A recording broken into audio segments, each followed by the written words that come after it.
સમાચાર બનાસકાંઠાથી મળી રહ્યા છે તેની પર પણ નજર કરી લઈશું। બનાસકાંઠામાં પતિદેવો દ્વારા ગ્રામસભાનું આયોજન કરાયું। કાંકરેજના ચેખલા ગામે પતિદેવોની ગ્રામસભા યોજાઈ, જેમાં ગ્રામ પંચાયતમાં સરપંચના પતિ તેમજ સભ્યના પતિદેવો દ્વારા સભા યોજાઈ।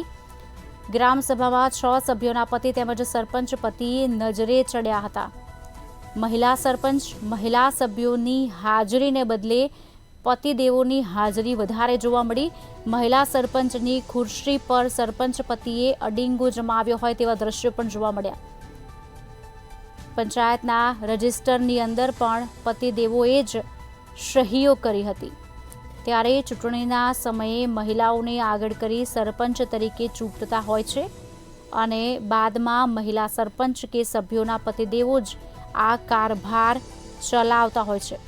સરકારના ચોપડે પણ સરપંચના પતિ જ સહી કરતા હોવાનું સામે આવ્યું છે અને ચેખલા ગ્રામ પંચાયત ખાતે તલાટી કમ મંત્રી પણ હાજર જોવા મળ્યા હતા।